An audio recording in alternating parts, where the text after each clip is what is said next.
সুপ্রিয় মরিচ চাষী ভাইরা, আসসালামু আলাইকুম ওয়া রাহমাতুল্লাহি ওয়া বারাকাতুহু। ফসলের ডাক্তার ইউটিউব চ্যানেলের পক্ষ থেকে এবং ফসলের ডাক্তার ফেসবুক পেজের পক্ষ থেকে আমি শরীফ রানা সকলকে জানাই আন্তরিক শুভেচ্ছা ও অভিনন্দন। প্রিয় মরিচ চাষী ভাইরা, অবশ্যই সবাই ভালো আছেন। আমি আপনাদের দোয়া এবং ভালোবাসায় আল্লাহর রহমতে অনেক ভালো আছি। প্রিয় বন্ধুরা, প্রতিদিনের মতো আজকে আপনাদের মাঝে একটি ভিডিও নিয়ে উপস্থিত হয়েছি। বিশেষ করে আমরা যারা মরিচ চাষ করছি, প্রত্যেকটা মরিচ চাষির জন্য খুবই ইম্পর্টেন্ট একটি ভিডিও। এই জন্য ভিডিওটি স্কিপ না করে সম্পূর্ণ ভিডিওটি দেখবেন এবং আমার কথাগুলো মনোযোগ সহকারে শুনবেন। প্রিয় বন্ধুরা, আজকের ভিডিওর বিষয় মরিচ গাছে থিওবিট স্প্রে করলে আমাদের কি কি উপকার আসবে সে বিষয় নিয়ে আপনাদের সাথে আলোচনা করব। প্রিয় বন্ধুরা, থিওবিট মূলত একটি মাকড় নাশক ও ছত্রাকনাশক।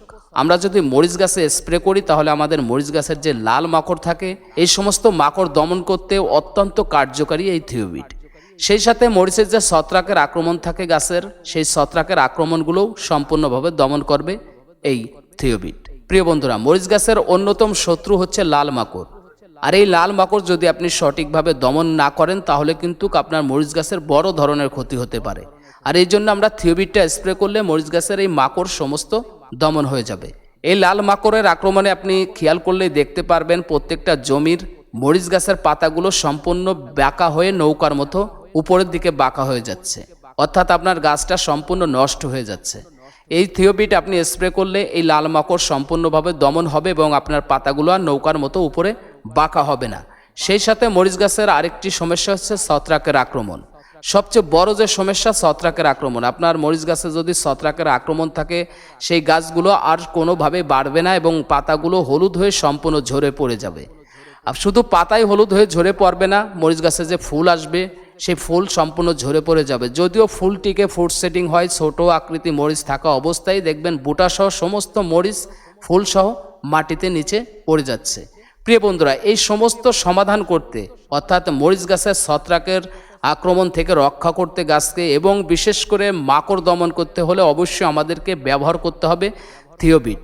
আপনি যে কোনো কোম্পানির থিওবিট ব্যবহার করতে পারেন, তার ভিতর সবচেয়ে ভালো হবে সিনজেন্টা কোম্পানির থিওবিট।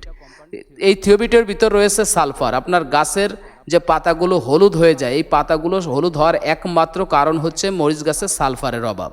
আপনি থিওবিট স্প্রে করলে এই সালফারের অভাবটা পূর্ণ হয়ে যাবে, অর্থাৎ আপনার মরিচ গাছের পাতাও আর হলুদ হবে না। আপনি স্প্রে করার এক সপ্তাহের ভিতরে দেখবেন পাতাগুলো সম্পূর্ণ সবুজ হয়ে যাচ্ছে এবং নতুন করে কুশি পাতা ছাড়তে শুরু হয়ে যাবে এবং আপনার গাছ বট গাছের মতো হয়ে পুরো জমিতে গাছ ছড়িয়ে যাবে। প্রিয় বন্ধুরা, আরও কিছু ভালো দিক রয়েছে থিওবিটটা স্প্রে করলে। যাদের মরিচ গাছের ছোট আকৃতির মরিচ আছে, সেই মরিচগুলো দ্রুত বড় হতে থাকবে। এই জন্য আমরা সঠিকভাবে সঠিক নিয়মে অবশ্যই মরিচ গাছে থিওবিট স্প্রে করব, তাহলে আমাদের মরিচ গাছের মাকড় থেকে ছত্রাক সমস্ত ধরনের রোগবালাই দূর হয়ে যাবে। প্রিয় বন্ধুরা, প্রয়োগ মাত্রাটা বলে দিচ্ছি। প্রতি 16 লিটার পানিতে 50 গ্রাম করে থিওবিট দিয়ে শেষ বিকেলে সুন্দর করে গাছকে ভিজিয়ে আপনাকে স্প্রে করতে হবে। একটি দিক লক্ষ্য রাখতে হবে, আমরা কখনোই কিন্তু মরিচ গাছের স্প্রে দুপুর টাইমে করব না। অতিরিক্ত তাপমাত্রা থাকার কারণে মরিচ গাছের ক্ষতি হতে পারে। এই জন্য আমরা শেষ বিকেলে স্প্রে করব, ভালো রেজাল্ট পাবো। ভালো থাকবেন সবাই, সুস্থ থাকবেন। যারা নতুন আছেন অবশ্যই ফসলের ডাক্তার ইউটিউব চ্যানেলটি সাবস্ক্রাইব করে পাশে থাকবেন।